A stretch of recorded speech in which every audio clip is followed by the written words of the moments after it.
Salut à tous, bienvenue pour ce tuto gratuit Lightroom.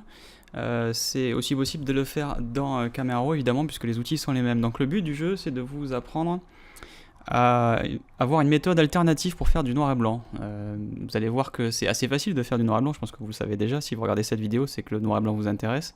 Donc j'ai ici un visuel, je vais appuyer sur E pour l'afficher en plein écran. Enfin en tout cas pour qu'il prenne toute la taille, on va même faire un petit tab pour cacher. Et juste pour qu'on puisse bien le regarder, donc c'est le mémorial soviétique à Berlin, et je me dis il y a de la matière pour en faire un joli noir et blanc.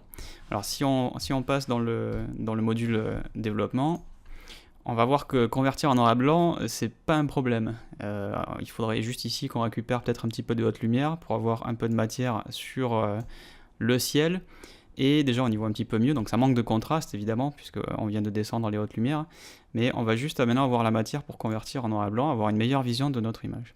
Donc le noir et blanc fonctionne très simplement, il prend les couleurs, il les met en niveau de gris, et chaque couleur d'origine peut être plus ou moins claire, ou plus ou moins foncée.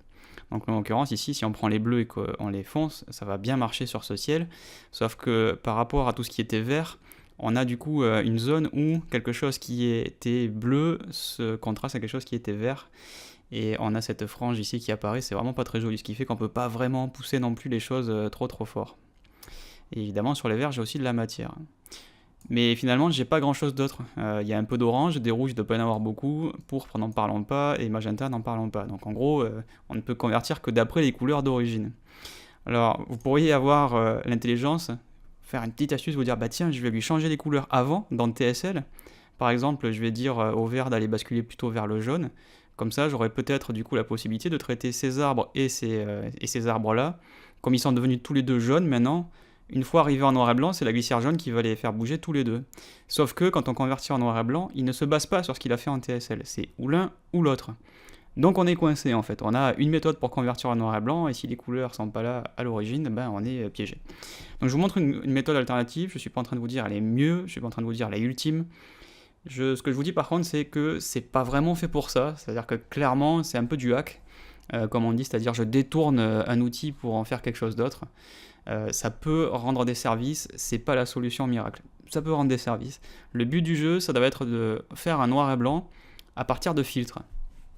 Alors, déjà on va commencer avec la version couleur, donc on passe pas en noir et blanc ici, on va le faire différemment. Je vous explique mon raisonnement. Le seul moyen de faire en sorte que le noir et blanc puisse se faire différemment d'après les couleurs, c'est de changer les couleurs de la photo d'origine. On a deux manières pour faire ça. On a température et teinte, qui sont en fait des glissières qui agissent en mode LAB, c'est-à-dire on sépare la luminance avec un disque bleu-jaune et un disque vert-magenta. Ça correspond à ce qu'on appelle le mode lab.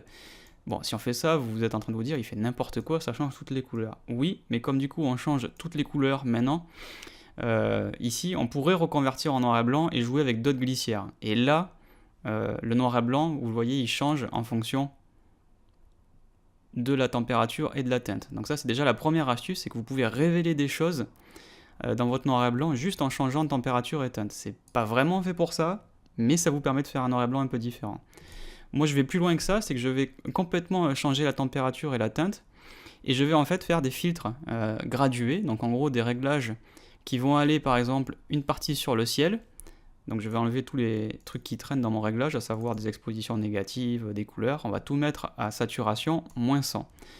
Donc en gros je vais faire un noir et blanc en deux fois, une fois parce qu'ici je vais pouvoir me baser sur les réglages de mon premier filtre gradué, et en bas sur mon deuxième filtre gradué. Et on va le pousser un peu pour qu'il prenne bien toute l'image et qu'il ne reste pas de la couleur.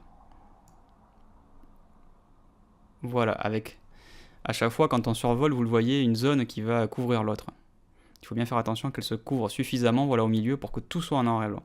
Et maintenant, avec cette méthode, j'ai deux épingles qui me permettent déjà, en changeant la balance température et teinte, de sculpter un noir et blanc différemment, évidemment d'agir sur... alors, exposition, il faut faire attention parce qu'on va voir que le masque avec son contour progressif fait un espèce de voile, donc il faut faire attention. Par contre, là-dessus, on peut agir par exemple sur les ombres, et on peut agir sur le contraste et la clarté. Donc on va pousser un peu les détails, on va pousser un peu le contraste, et on va prendre l'autre épingle qui agit sur le ciel. Pareil, on va pouvoir lui faire changer déjà la balance pour essayer de révéler plutôt certaines parties, et là-dessus on va pouvoir agir. Alors déjà on va baisser Hop, haute lumière, on va baisser les blancs.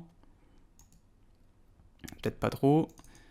On va pousser un peu la clarté pour avoir du détail. Et avec exposition, on va pouvoir rendre le ciel un petit peu plus menaçant. Si jamais vous voulez faire la même chose mais avec un pinceau, c'est aussi possible, évidemment, on pourrait peindre. Donc là, regardez, je vais prendre, maintenant que j'ai tout converti en niveau gris d'ailleurs, je vais pouvoir peindre le ciel avec mon pinceau pour pouvoir le rendre vraiment plus menaçant, et on va le contraster derrière pour que les blancs redeviennent quand même complètement blancs. Donc je fais un masque vraiment à main levée, qui n'est pas très précis, notamment au niveau des arbres. On va activer le masquage automatique pour déjà détourer un petit peu mieux ces arbres, même si le résultat, encore une fois, génère une petite frange, donc on va peut-être pas pousser autant. Et là-dessus, je vais envoyer du contraste, voilà, pour faire sortir les nuages. Et encore une fois, on peut toujours essayer de révéler avec les hautes lumières, d'aller pousser un peu plus les ombres, et ainsi de suite. Donc vous voyez que ça donne une méthode alternative. On peut vraiment sculpter son noir et blanc à partir de réglages locaux, et en faisant varier la balance des blancs. C'est complètement empirique comme méthode, il n'y a pas de fondement, l'outil n'est pas du tout fait pour ça, mais ça fonctionne. Vous pouvez utiliser ça à coups de pinceau, là je l'ai fait avec des filtres gradués, mais ça marche aussi à coups de pinceau. Et on pourrait même mélanger par rapport à une autre conversion noir et blanc, pour cumuler les choses, c'est-à-dire avoir une pré-conversion avec le module noir et blanc que l'on a vu tout à l'heure, y compris d'ailleurs en changeant la fameuse balance des blancs sur l'ensemble de l'image, et repeindre par-dessus avec un pinceau pour faire une conversion différente. Ça pourrait aussi donner des choses assez intéressantes. Donc en gros, ce qu'il faut retenir de cette astuce, c'est que vous n'êtes pas obligé de vous en tenir à la conversion noir et blanc d'origine. Vous pouvez apporter déjà des changements assez radicaux dans la température, et vous voyez, ça va vous donner déjà des noirs et blancs qui sont complètement différents. Et en plus de ça, vous pouvez cumuler avec ici, vous le voyez, des filtres gradués. Donc là, j'ai même plus besoin de faire saturation puisque j'ai déjà pré-converti. Mais on pourrait là-dessus faire des changements, vous le voyez, de température, de couleur, et venir changer la conversion noir et blanc par-dessus une conversion noir et blanc qui est déjà globale. Donc vous avez plusieurs tiroirs dans cette méthode, vous le voyez, on peut juste faire un truc avec une seule méthode, ou cumuler toutes ces astuces que je viens de vous donner pour vraiment avoir des noirs et blancs que vous ne pourriez pas obtenir en se contentant de la méthode officielle qui est je clique sur noir et blanc et j'utilise les couleurs d'origine et je fais avec ce que j'ai. On a vu que ça pouvait être très limitant et qu'on ne pouvait pas convertir exactement comme on voulait. Ça, évidemment, pourrait être résolu en passant par Photoshop, qui permet évidemment beaucoup plus de travail sur les masques, de dupliquer les calques, de faire plusieurs conversions, avec certains morceaux qui seraient convertis d'une façon et certains morceaux d'une autre, mais ça demande un peu plus de travail dans Photoshop, et puis tout le monde n'a pas forcément envie de passer dans Photoshop, ou tout le monde n'a pas forcément Photoshop tout court. Si vous avez la version boîte de Lightroom 6, que vous n'êtes pas abonné, vous n'avez peut-être pas envie d'acheter Photoshop juste pour pouvoir faire plus de noir et blanc. Donc voilà, j'espère que cette astuce vous sera utile. Si vous avez des questions, n'hésitez pas à les poster sur le salon d'entraide de tuto.com ou dans les commentaires sur YouTube, suivant là où vous regardez. Et j'espère que ça vous servira pour toutes vos futures conversions noir et blanc. En attendant, merci de m'avoir suivi, je vous donne rendez-vous très bientôt pour un nouveau tuto sur Lightroom. Salut!